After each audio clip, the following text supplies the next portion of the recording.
श्री राधे गोविंदा मन भजले हरि का प्यारा नाम है। श्री राधे गोविंदा मन भजले हरि का प्यारा नाम है। श्री राधे गोविंदा मन भजले हरि का प्यारा नाम है। श्री राधे गोविंदा मन भजले हरि का प्यारा नाम है। गोपाल हरि का प्यारा नाम है। नंद लाला हरि का प्यारा नाम है। गोपाल हरि का प्यारा नाम है। नंद लाला हरि का प्यारा नाम है। श्री राधे गोविंदा मन भजले हरि का प्यारा नाम है। श्री राधे गोविंदा मन भजले हरि का प्यारा नाम है।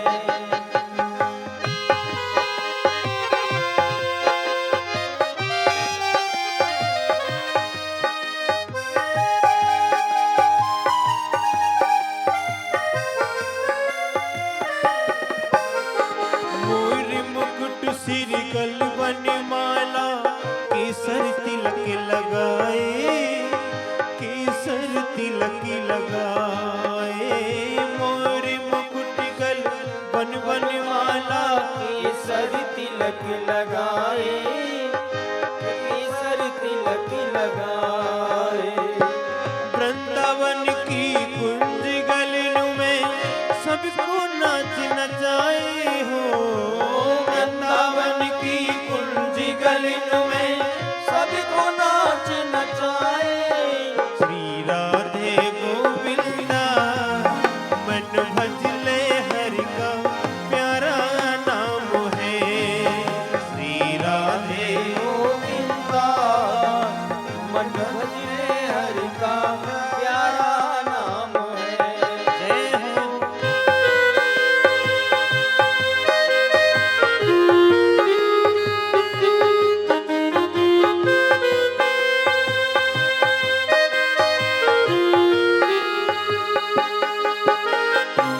यमुना किनारे धेनु चरावे माधव मदन मुरारी।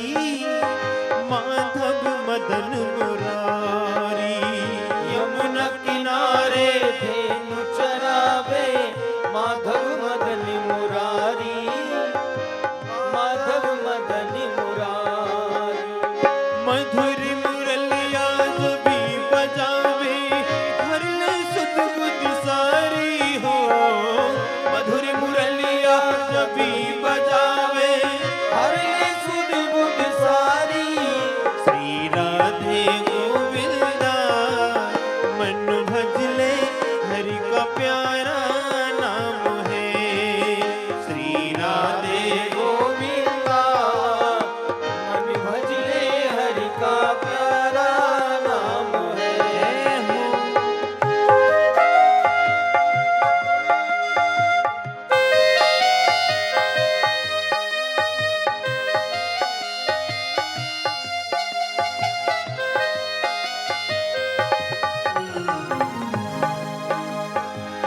राधा सखी बिना न कोई श्यामल दर्शन पाए।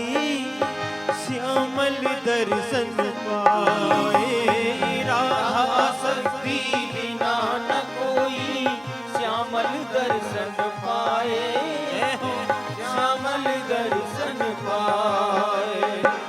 राधा सखी बिना न कोई श्यामल दर्शन पाए। श्यामल दर्शन पाए। राधा सखी बिना न कोई श्यामल दर्शन पाए। श्यामल दर्शन पाए।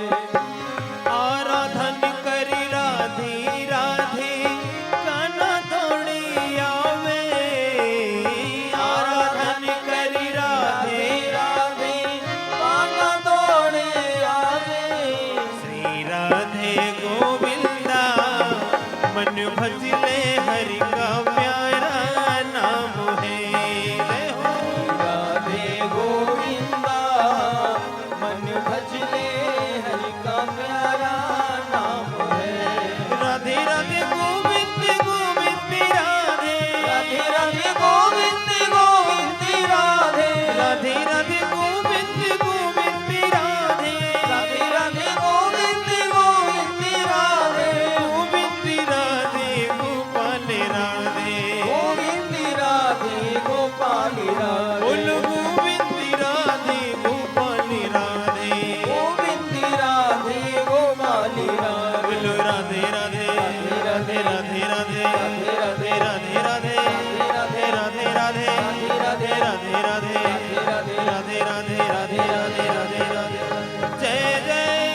कन्हैया लाल की जय।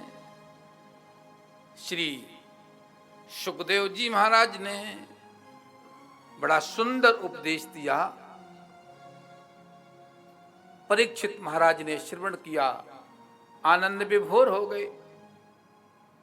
परीक्षित महाराज ने पूछा, भगवान आपने मुझे विदुर की बड़ी सुंदर कथा सुनाई, भगवान ये विदुर कौन थे, ये विदुर कैसे हुए? बोले, मांडव्य शापात भगवान, मांडव्य शापात भगवान, प्रजा संयमनो यमा, भ्रातुः क्षेत्रे भुजिष्यायाम जाता सत्यवती सुता। ये विदुर जी कौन थे भगवान, बतलाने की कृपा करें। बोले, मांडव्य शापात भगवान,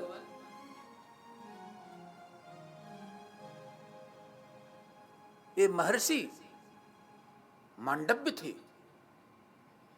बड़े भजनानंदी थे, निष्ठावान महर्षि, भगवान की आराधना में उपासना में सदा सर्वदा संलग्न रहते थे। वो चाहते थे कि मेरा एक भी क्षण भगवत चिंतन के बिना न बीते, मैं निरंतर सदा सर्वदा सर्वकाल ईश्वर का चिंतन करता रहूं। ऐसी उनकी वृत्ति बनी थी। अधिक से अधिक समय वो भगवान के भजन में मस्त रहा करते थे, उसी में वो डूबे रहते थे। सुखदेव जी महाराज बोले, राजन परीक्षित, एक बार एक घटना घटी। कुछ चोरों ने राजा के यहां पर चोरी की और चोरी ले करके जो वो भागे तो सैनिक उनके पीछे पड़ गए। चोर आगे आगे दौड़ रहे हैं और सैनिक पीछे पीछे दौड़ रहे हैं।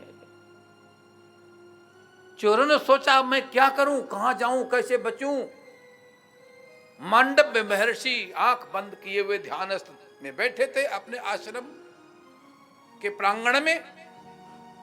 चोरों ने अवगनाना ताव भागते भागते जो वो सोना चांदी हीरे मणि माणिक्य वैदूर्य जो चुराया था वो महर्षि मांडव्य के पीछे रख करके वो छुप गए आश्रम में। सैनिक गए, उन्होंने खोजा तो मांडव्य के बगल में सारा धन रखा हुआ था। धन वहां पाया, मांडव्य को हिलाया जगाया, वो तो समाधि में थे। कई बार पकड़ के हिलाया तो मांडव्य की समाधि खुली। क्या बात है?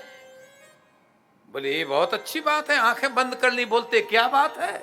ये धन तुम्हारे पास मिला है, तुमने चोरी की राजा के यहां से? मांडव्य बोला, मेरे चोरी से कोई मतलब नहीं है। धन कहां से, कैसे, कौन, मैं कुछ नहीं जानता हूं। मैं तो महात्मा हूं, भजन कर रहा हूं और भजन में मस्ती में डूबा था। बोले, नहीं नहीं, ये कुछ नहीं, ये धन आपके पास पाया गया है, आप चोर हैं,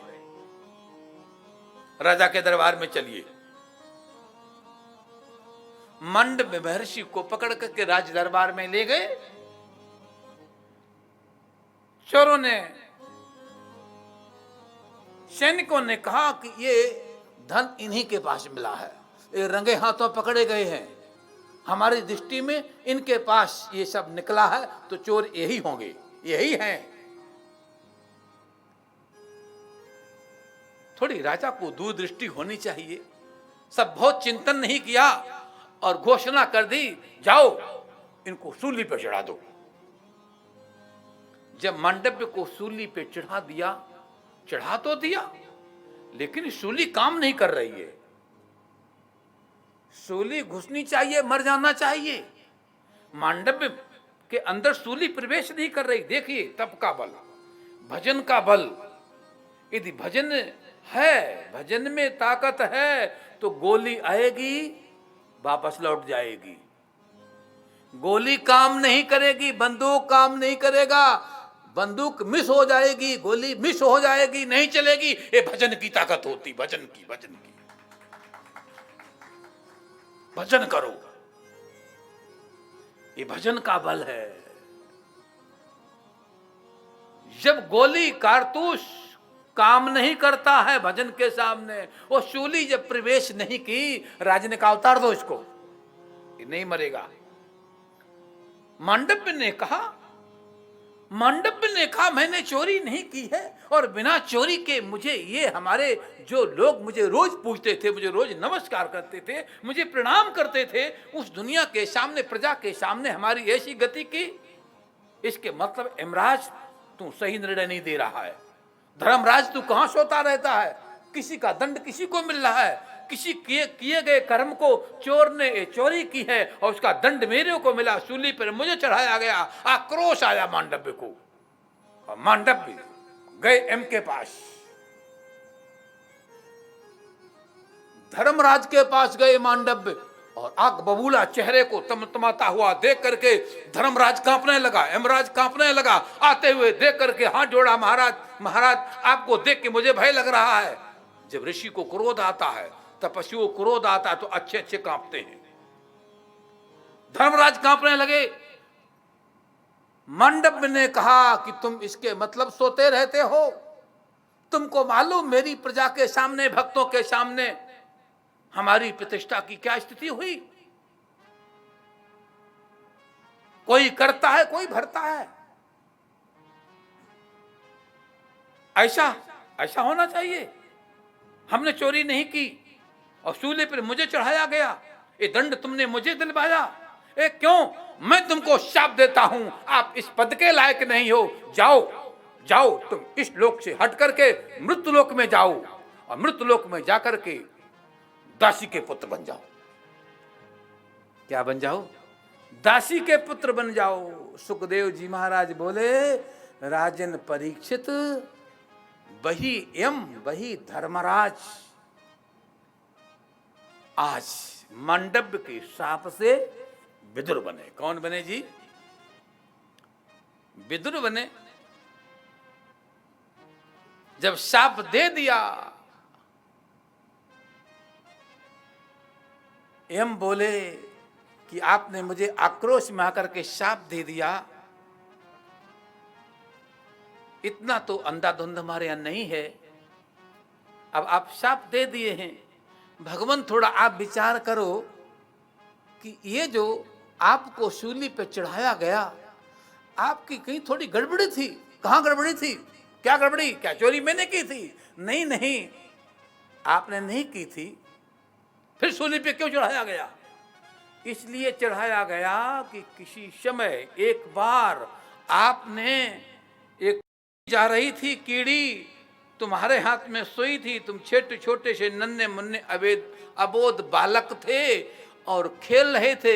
आपके सामने वो कीड़ी आई और आपने सुई ली, और सुई को लेकर के चींटी को यूं बेधा। सुई से बेधा था तो चींटी मर गई थी, मरी थी आपके सुई के भेदन करने से। महाराज जी, वही तुम्हारा किया हुआ कर्म है जो तुमको इस रूप में प्राप्त हुआ। मांडव्य बोले, तो अबोध बालक को तो उसका फल नहीं मिलना चाहिए। अबोध है वो, तो भूल माता पिता की है। ध्यान रखे माता पिता। समझो, आप लोगों के लायक बात है।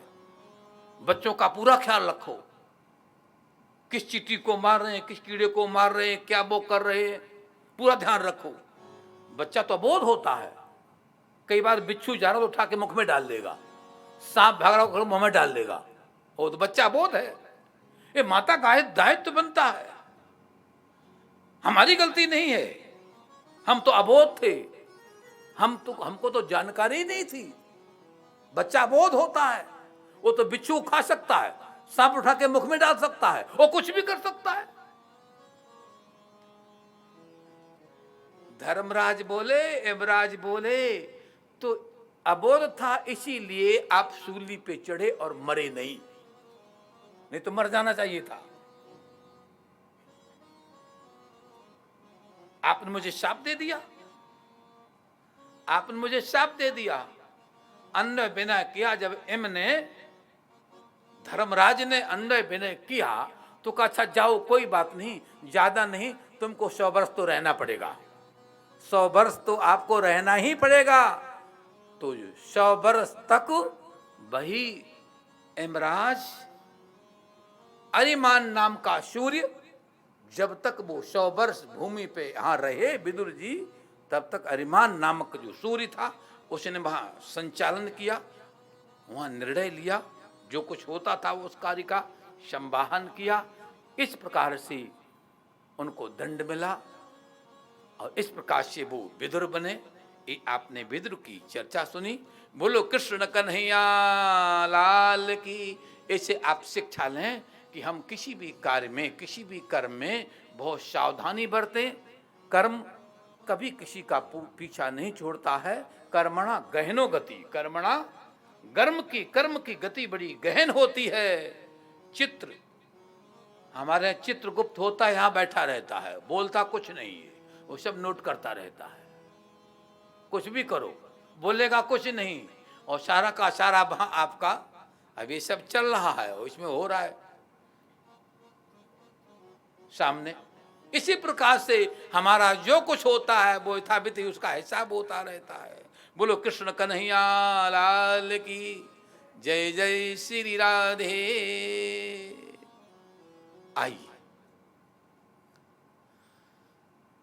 राधे राधे गोविंद गोविंद राधे राधे राधे गोविंद गोविंद राधे राधे राधे गोविंद गोविंद राधे राधे राधे गोविंद गोविंद राधे राधे राधे गोविंद गोविंद राधे राधे राधे गोविंद गोविंद राधे राधे राधे गोविंद गोविंद राधे राधे राधे गोविंद गोविंद राधे राधे राधे गोविंद गोविंद राधे राधे राधे गोविंद गोविंद राधे राधे राधे गोविंद गोविंद राधे राधे राधे गोविंद